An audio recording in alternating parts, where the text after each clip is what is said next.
Join with me today is Valley Friday. Yes, Valley I am here. All right. Why are we so hyped today? Because we are talking about the possibility of what? What are we talking about today?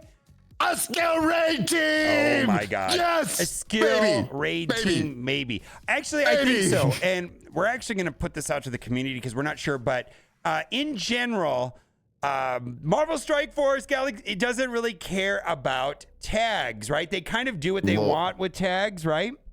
They try to keep it, but if it doesn't make sense in the game, they're like, no, just we're gonna make sense for the game. Yeah. So we had this crazy interaction yesterday when they kind of took us down this road. Fun.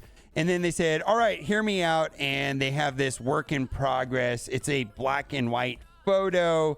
And the best guess from the community and you and I have come to is that it is some of the members of Alpha Flight. And yeah, this makes the most sense right here. Well, this is North Star. I guess it could be North Star, right? But right like here, North Star. What's this guy's Captain name? Right? Canada. Captain Canada. Captain Guardian is his name. Yeah, and he has the maple leaf, across his rib cage right here, which looks right with this photo. That's correct. The color's wrong though. Yeah, well, I'm looking at his chin, and I think this is an intentionally black and white photo. That maybe it is in fact red, and they just wanted to kind of keep it mysterious or something like that. That's a possibility too. Yeah, that's a possibility. So what you and I are hoping, or what I'm hoping, and we talked a little bit about in your video, is that this will be a skill raid team. And then we're like, are they mutants? Or are they not mutants? Right? Because if they're mutants, then it wouldn't be a skill raid team. I wanted to read this about the Alpha Flight team. It says, during the fall of X, due to Orcus propaganda campaign, the Canadian government declared mutants a threat to the country, with the Department H director, Erica, I don't know how to say that, Dorian, reforming Alpha Flight as an anti-mutant task force made up of non-mutant members. And there's Guardian, right? That's the one right there. That's the possible one, yeah. Yeah, so if this is a non-mutant team, then it's going to be skill, hopefully, right? Maybe. I mean, because we need a skill raid team, right? Invaders. Oh my God. Yeah. Our Invaders probably like one of the biggest disappointments ever. I don't like them. Oh, they were good in Incursion 1, but Incursion 2, they purposely suck because they want us to buy the new team. So right. Well, it's not only that they're just not helpful in any other game mode. Like you put them on defense inside of Alliance War, and Icarus can delete them in one, because he does the double tap. I love when people put them on defense. I know, right? I love that. Yeah. All right. So let me know in the comment section if you're a Alpha Flight fan and you know the lore better than we do, then the quick research we did, if that makes sense as a skill raid team. I know we're overdue for a skill raid team. Invaders are not. I want fun. Sasquatch. I want that big Sasquatch coming to the game from Alpha Flight. If they're gonna bring this character, if they're gonna bring this team, I want Sasquatch in. All right, let's talk about something that's on the minds of everyone lately, and that is about Void Knight. And there's been some discussion on, is this guy worth it? Is this team skippable? Is it shelvable? No, they're not shelvable. Is this a plug and play character? Okay, so maybe. All right, so let's talk about the thing at hand, raids, and maybe using them today in a 3-piece or a 4-piece. I tried a 3-piece on the test server. Now I didn't build them up big. I did it at 3 stars because I figured that's where people would have this character. And Carnage and Venom were maxed, and we used a very big Super Scroll, a very big Nova. They got smashed in that boss node. They managed to get through the first 2 nodes, but Rebirth Super Scroll could already do that. They got utterly killed on the boss node. Didn't even take a turn or something like that. It was bad. So the 3-piece doesn't work. Yeah. But you've used the 4-piece. You've used the 4-piece, right? See, the one character that I have not tried is, first of all, it was a little deceptive because the test server, they were maxed out, and I'm not going to have a maxed out Void Knight or Gwenum anytime soon, right? Because I'm going to unlock them and get them up as over time. And on the test server, I was able to one-tap the boss node with Super Scroll with a very large Gwenum and a very large Void Knight. Okay. It was possible. And I tried it with Nova. I didn't try it with Agent Venom. But what I was trying to find out is, or the way that it worked is that if Super Scroll can do enough damage and start dropping them into red, because that's how it is when they go from yellow to red. Carnage passive kicks Carnage. in, and then you just pick on the yellows, because then you're just and it kind of snowballs. But that momentum did not start unless Super Scroll was able to do a significant amount of damage. Now, what about Agent Venom? What about Carnage, Venom, Void Knight, Agent Venom, and Super Scroll? I don't know. I think the biggest problem with Void Knight, and tell me what you think about this, is that we don't have any information on Red Goblin at all. Because to my second point is this going to be a good team in Alliance War and Crucible? I don't know. Do you know? We don't know. I don't know. This character is going to have some use, though, whether the team does or not, but Void Knight will. Okay, let's talk about it. What do you think about Void Knight as a plug-and-play character? I'm hyped. What do you think? I think he's good. Yeah. He's good. So I talked about this on the news on my channel. We'll talk about it a little more on our video, but it's kind of like they did the Zemo replacement right. Zemo was very, very good, had some high speed, would go before a lot of characters, get that ability block on. When we went to the Envoy Summit, they said they wanted something similar with Ronin, but Ronin did the blinds, and there's a lot of unavoidable attacks. It didn't really hit like Zemo does. This character, I think, is going to hit like Zemo with the speed that he gets, the early ability block. I think that's where he's going to have a lot of plug and play value for a while. Plus, he has the updated stats that Zemo doesn't have. Yep. So 113 base speed, fill speed bar on spawn for 25%. This just happens on spawn, gives him an effective speed of 141 and 141 ability block that has extra focus. Seems very viable longer term than a lot of characters, right? I mean, yeah. Alliance War and Cosmic Crucible, this is going to be important as a plug and play character for sure, in my opinion. I'm guessing that this might even be a good arena team. Now, I just want to say this. There is one thing in the meta that is problematic, and that is Super Scroll owners versus non-Super Scroll owners. You know what I'm talking about, right? You know where I'm going with this, right? I was there. And what I'm curious to find out from the community, is there a situation where you're playing against Super Scroll and you don't have Super Scroll? Let's say you're running a Secret Defenders, Void Knight, Apocalypse team. Is Void Knight good enough with this right here, where it says steal up to 1 ability energy from the primary target? Is that good enough to shut down Super Scroll? I don't know. Maybe if he could get in front of him, right? Depends on how many buffs all those characters have, how much turn meters Super Scroll is gonna get. It could work. I like the logic of it. Yeah. So the jury's out. I've got this character on shelf status. I don't think I can do anything with him today. And I don't have a reason to rush to upgrade him. I can't even put the T4s on him. He's super shovable. Oh my god, T4s. Yeah. I know you were pissed when I have 3. I did all but the basic. I was like, that looks super sexy. Mine's is so unattractive right now. Yeah. So my suggestion is passive, special, ultimate, basic. I am not going to do the basic. And as far as ISO, I'm going to do Raider. I think some people might do Skirmisher if they're going to lean into this special ability, but you really don't need Skirmisher for the ultimate. Then there's a case to be made for Striker. What did you end up on this? I'm using Raider right now on him, but I'm not using him. I mean, Raider's equipped. I'm not using him yet. He's no levels, no T4s on this character. Yeah, my testing on the test server suggested Raider was the best, just because he goes first, and then he clumps everybody together, and then the Raider procs on some of them, and then you go to town with Carnage. And the raids are all ability block, not like Arena where everybody's ability block. This is awesome. I love it. This is bonkers and raids. Everything clumps together like Magneto, and they all get ability block. It's almost like borderline AoE ability block. It's bonkers. It's a better than Magneto because of all the unavoidable attacks that Magneto could get through. If you can't do your ability, you're not using. Yeah, this is like Magneto but better. Yeah, in raids. Yeah, this is a great character. In raids. Yeah, and I think I want to say 2 predictions. Are you ready for my predictions? And one of them, you're going to say you're dumb. Of course, everybody knows that.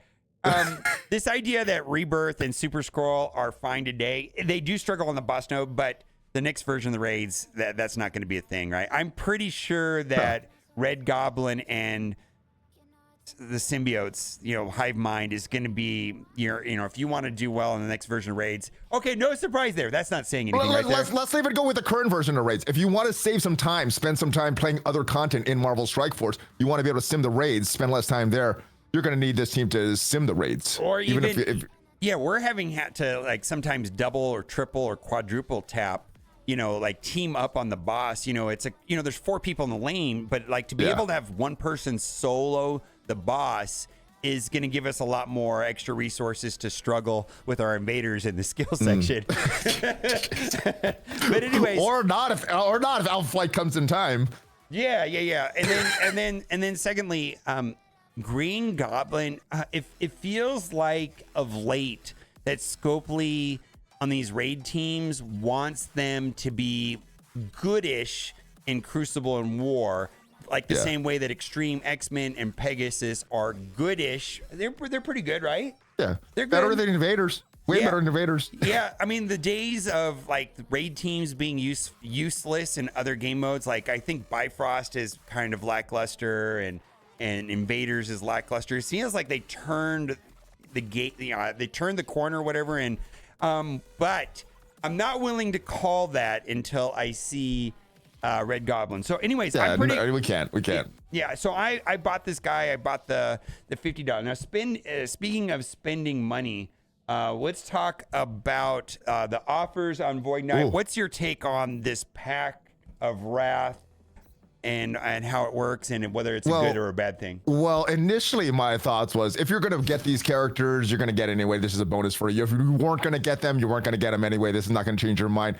That was before I knew about the 7 Diamond Carnage and the 7 Red Star Carnage and the 1 Diamond Carnage there, because now it's actually something that'll help you in the game, not just something cosmetic. So this, at least purchasing 2 of these to get that Diamond Carnage is what I'm going to do, but I'm going to go all the way, get this stuff. So I was going to purchase these characters anyway because they're raid teams, but this is just nice stuff. So the cost is still remains to be seen. The least expensive offer for Void Knight was $50 US, which gave the first item, which also awarded a 7 Carnage. And then the second item is going to be tied to Gwenom offers, and then the third item is going to be tied to Red Goblin offers. Now, this is of interest. I think a 1 Diamond Carnage is useful, and then this is just cosmetic. That's just fun. Yeah. I like it. And the question that we don't know is like, how much are these going to cost? Is it going to be $50, $100, or do you think there's going to be a chance with Gwenom because she's a lower unlock, right? Maybe they'll have. Yeah, she's 45 shards. In the past, it's been $45 or $25 for 45, and then $50 for 100. It kind of made all of them 50s and 100s last year, but with the most recent releases, I think with the 45s they went back to 25. So I'm hoping that Gwenom is going to be 25, and then I don't know what the unlock for Red Goblin is going to be. All right, let's talk about your experience with Kiln. I think you and I had similar personal experiences. Did you finish yours this morning? I finished mine yesterday. I finished it this morning. It was so challenging. I didn't have all the characters geared up, so it took me a while. I got to a little bit, and then they died. I only had one at the start of this. I only actually had 2, Super Skrull and Lizard. That was it for the last section. And then over the past few days, I've built up Venom and Moonstone to complete the last section. Yeah, that's why I pushed for that. Yeah, a 3 Diamond 3 Diamond Gambit at 524,000. I don't want to face you in Cosmic Crucible, mobile gamer. Well, yeah. Well, these are going to be everywhere, right? So, yeah, they are. My general feeling about the Kiln, and I do want them to redo it and to rerun it or have another version of it. I feel like a lot of it has to do with like the rewards were agreeable to me. I did enjoy the gameplay. Now I will say that I know that people were saying there was a strategy and stuff like that. It felt like to me that it was mostly just a gear check. Like you either had some. I pushed back on some nodes were pretty challenging. Some were very easy, but there were some that you needed to do things in a very specific order and have RNG on your side. Yeah, and I think that was that. So the final 3 characters that I used was Super Skrull, and then I used Zombie Iron Man and Venom. And yeah, Okay. I did have to spend $20. Thank you, Ceci, to get the alien spores. We're going to talk about the alien spores on Gwenum next. But that allowed me to get through the last 3 nodes. And what I heard from everybody in chat is that I got super, super lucky and I did not have to restart 39. Anyways, good experience. That's what we're trying to say, right? I like it. I like it. I like the challenge. I like that I had to build towards it. And eventually, days and days later, I was able to pass it, not right on day 1 with the full auto. So I think this was great. So one of the biggest hot topics of the last week is the alien spores crunch, because not only did Super Skrull require alien spores, but Carnage, Venom, and then Venom and Void Knight. So basically 5 characters that are important right now, need alien spores, and we didn't know anything about Red Goblin. Gwenum was changed to what? It used to be Oz formula. I think it's the one that Green Goblin takes. Yeah, and both Green Goblins, right? Yeah, so it's no longer alien spores for Gwenum. What's your take on this? Did you have an alien spore crunch, or what was your feeling about alien spores? Oh yeah, just getting Carnage, just getting Venom up for Tower of Kiln. I didn't have enough to get Carnage up, so this is awesome, and I'm glad they responded before she went in the game, because they couldn't have switched it after she went in the game. So I'm glad they switched it before. Yeah. I'm glad they listened to community very quickly and updated this as quickly as they did. Yeah, I got to give credit to where credit's due. And before I give credit to them, I'm always going to remain skeptical and be cautious about what they're doing over there, right? I feel like it's been such a long time that we've had like negative experiences with them, but there was some outcry from the community about alien spores and all of these new hive mind requiring. They responded favorably, right? They removed alien spores from Gwenum, and then the massive amount of outcry on the retooling of the scourges being generally unfair and the need to upgrade bad characters, and then they retuned that.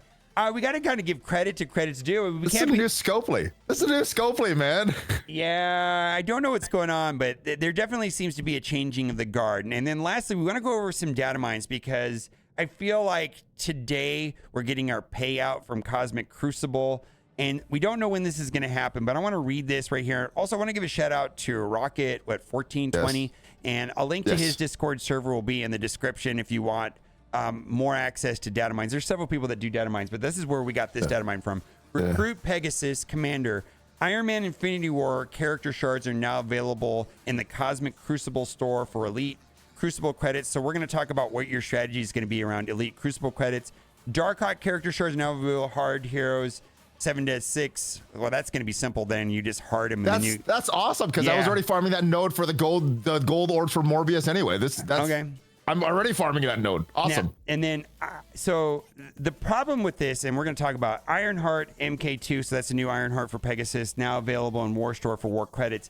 The reason why this is important is I feel like War credits and these Elite Crucible credits are being used for uniques, which is the major bottleneck of the game, in my opinion, right now for gear. That's what I've been using for. And I'm not expecting any relief from that bottleneck until gear tier 19. Do you have any thoughts about that? And what's your strategy for these two currencies? I hope they eventually relieve a crunch on the uniques, but I don't see one anytime soon. My strategy, I'm gonna start saving stuff. I spent all my Elite Crucible credits to try to gear up my characters for the Kiln Tower. Now that I'm done with that, I'm just gonna save that stuff. The War credits, I'm probably gonna save a lot, unless there's a unique like Alien Spores or Osmium that I really need. Probably not gonna get anything in the War Store until this comes true. And yeah, I'm gonna continue to farm that node that Morbius is on, even when he leaves and Darkhawk goes there. So. All right. Changing some of the things, but I'm starting saving right now. Yeah, I feel like I'm gonna have to start saving. So the problem with the war thing is that you got to get. You have an insane amount of alliance credits. Why are you not converting that to your war currency? My goodness. Okay, that is a lot of war currency that you have just sitting there. Converting it right there. So there's a pro tip from Valley Flying right there. All right, my goodness. Okay. Every single day you should be doing, especially with over almost 300K. All right, so we're gonna do that, so that way we can convert 2,000 of these into 500 of those. And yeah, I'm gonna have to save these to get Ironheart, right? And this is one of the better places to get uniques. Now, what I'm going to do on this is very specific. There's a payout every Thursday, which is today. And when the payout comes, we have the same amount of Elite Crucible credits. Okay, so because what I've been doing is as soon as I get my payout, I typically dump all of these. But what I'm going to do is I'm going to wait 6 days before buying all of these. So like I'm going to get my payout today, and I'm going to wait to right before my next payout, and then I'm going to dump them all in this Teal Gear Crucible, because this actually is a good source of uniques, and I need uniques. But I also want to be ready for when Iron Man Infinity War comes to the Elite Crucible credits store. So I'm just gonna stagger. I'm basically gonna stall what I would do today by 6 days. Does that make sense? Yes. Yeah, and so that way next week I'll get more, and then I always have like a certain amount to be ready for this. So anything you want to say before we go? It should be coming, and I like the new scope. This game is so much more fun than it was even a year ago. We didn't get all the players' voice changes till like June or July. Yeah. This is a much better game than it was a year ago. Yeah, head over to Valley Flying's channel. There is a way better video over there. That's about more topics. It's about an hour long. This one's about 20 minutes. Bye for now. Thanks for watching. Later. Keep on gaming. Like the video 3 times, not twice. Go like Valley's twice. Gamers are cool. Gamers are cool. Like Valley's video twice. Like mine once or 3 times. Odd numbers only. Like it 4 times. Do it better. No, like this video 4 times, ladies and gentlemen.